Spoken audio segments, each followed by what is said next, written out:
Hello friends, welcome to A plus exam study. आज की video में हम बीएड वर्सेस बीटीसी विवाद के बारे में बात करेंगे। जैसा कि आपको पता है कि अक्टूबर का महीना बीएड डिग्री धारकों के लिए बहुत महत्वपूर्ण है, क्योंकि बीएड वर्सेस बीटीसी की सुनवाई चाहे हाई कोर्ट हो या सुप्रीम कोर्ट हो, दोनों की सुनवाई अक्टूबर मंथ में होनी है और बहुत सारी चीज़ें तय होनी हैं। सुप्रीम कोर्ट से बीएड डिग्री धारकों के लिए बड़ी कोर्ट अपडेट है। जज के रोस्टर्स चेंज हुए हैं और नई बेंच का गठन हुआ है और डेट भी आ गई है कि किस दिन इस मामले पे सुनवाई होगी। उन सब की पूरी अपडेट क्या है, उन सब के बारे में आज हम इस वीडियो में बात करेंगे। उससे पहले अगर आप हमारे चैनल पर नए हैं तो चैनल को सब्सक्राइब जरूर कर लें, जिससे कि आपको लेटेस्ट अपडेट मिलती रहे। जैसा कि आपको पता है कि पूरे देश के बीएड अभ्यर्थियों की नज़र सुप्रीम कोर्ट पर है। सुप्रीम कोर्ट में बीएड वर्सेस बीटीसी का केस चल रहा है।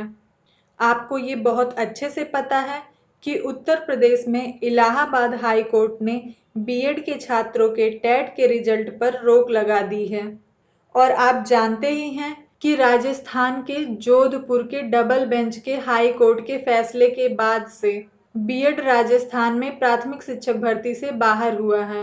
तब से ये मामला सुप्रीम कोर्ट चला गया है और उसी मामले पर 12 अक्टूबर को बीएड वर्सेस बीटीसी मामले की सुनवाई सुप्रीम कोर्ट में होनी है, जिसमें ये तय होगा कि बीएड प्राथमिक शिक्षक भर्ती में रहेगा या नहीं। और आप सबको ये बहुत अच्छे से पता है कि इसकी पहली सुनवाई 24 अगस्त को हुई थी, जब जस्टिस सूर्यकांत और जस्टिस अनिरुद्ध बोस जी इस मामले को सुन रहे थे और छात्रों को लगा था कि 24 तारीख को ये डिसाइड हो जाएगा, लेकिन कुछ कारणों से और विपक्षी वकीलों के डिमांड के बाद एक नई डेट दे दी गई थी और 6 हफ्तों का समय दिया गया था और इसके बाद फिर से इस मामले को लिस्टेड कर दिया गया था 12 अक्टूबर को। और उसी दिन ये तय हुआ था कि 12 अक्टूबर को बीएड डिग्री धारकों का भविष्य यानी बीएड डिग्री प्राथमिक शिक्षक भर्ती में रहेंगे या नहीं, इस मामले को फिर से सुप्रीम कोर्ट में सुना जाना था।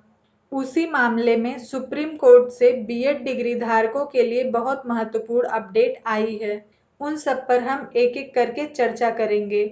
यहाँ पर मैं आपको बता दूं कि इस मामले की सुनवाई, जो बीएड वर्सेस बीटीसी का मामला चल रहा है, उसकी सुनवाई सुप्रीम कोर्ट में 12 तारीख को कोर्ट नंबर 13 में सुना जाएगा। और अब जस्टिस अनिरुद्ध बोस जी का एक नया बेंच गठन हुआ है। जस्टिस अनिरुद्ध बोस जी अभी तक जूनियर जज वहां पर माने जाते थे।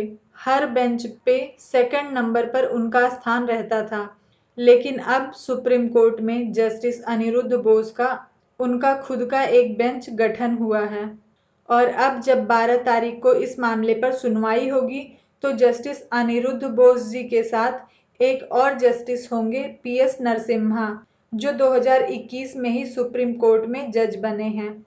वो इस मामले की उनके साथ सुनवाई करेंगे। जस्टिस अनिरुद्ध बोस जी इस मामले से इसलिए जुड़े हैं क्योंकि इस मामले को वो शुरुआत से सुनते आ रहे हैं और इसीलिए सुप्रीम कोर्ट ने इन्हें अभी तक इस मामले में जज रखा है और उनकी एक नई बेंच गठित करके जस्टिस अनिरुद्ध बोस जी और जस्टिस पीएस नरसिम्हा के साथ मिला करके एक नई बेंच का गठन कर दिया गया है। और वहीं बेंच 12 अक्टूबर को कोर्ट नंबर 13 में सुनवाई करेगी।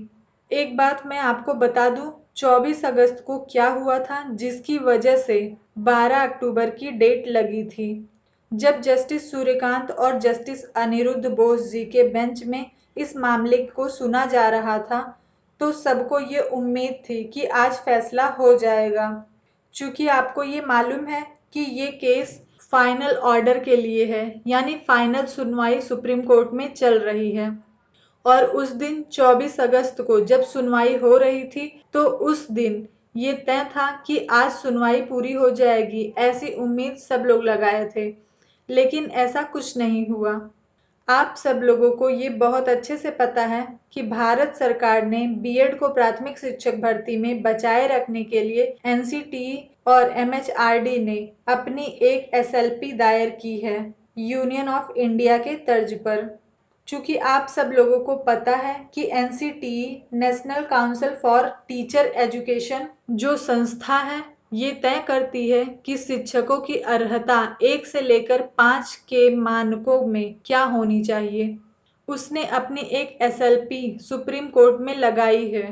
विपक्ष के वकीलों ने जब देखा कि मामला उनके पक्ष में नहीं दिख रहा है तो उन्होंने कहा एनसीटीई, एमएचआरडी और यूनियन ऑफ इंडिया की पार्टियों ने अभी तक उन्हें एसएलपी रिसीव नहीं कराई है।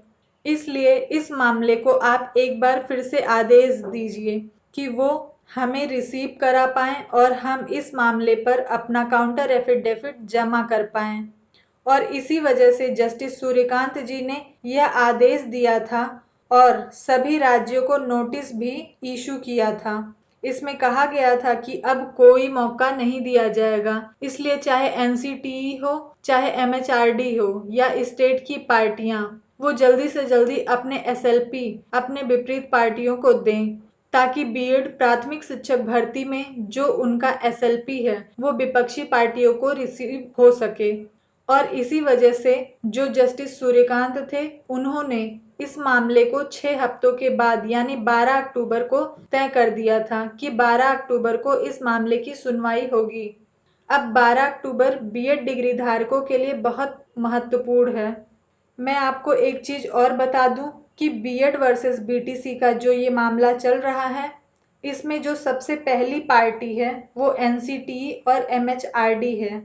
और एनसीटीई और एमएचआरडी ही वो कड़ी है जो छात्रों की जीत तय करने में उनकी मदद कर सकती है।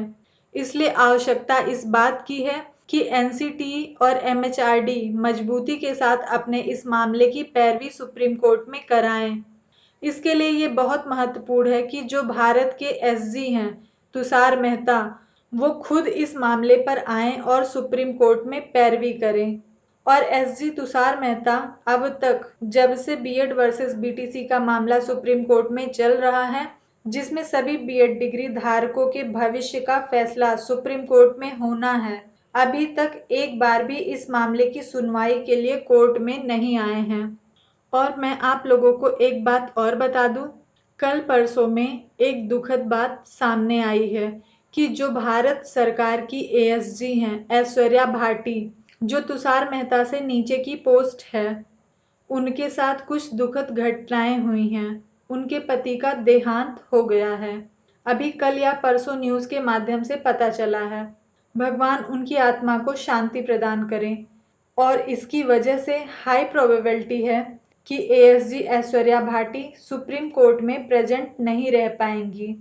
इसलिए आवश्यकता इस बात की है कि तुषार मेहता जी सुप्रीम कोर्ट में आकर इस मामले की पैरवी करें, क्योंकि 12 अक्टूबर वो दिन है जिस दिन बीएड वर्सेस बीटीसी मामले पर सुनवाई होनी है और पूरी उम्मीद है कि उस दिन फैसला हो जाना चाहिए कि बीएड प्राथमिक शिक्षक भर्ती में रहेगा या नहीं रहेगा। इसी तरीके की लेटेस्ट अपडेट पाने के लिए आप हमारे चैनल को सब्सक्राइब जरूर करें और बेल आइकन को जरूर प्रेस करें जिससे कि आपको लेटेस्ट अपडेट मिलती रहे। और अगर आपको वीडियो अच्छा लगता है तो वीडियो को लाइक और शेयर जरूर करें। Thank you.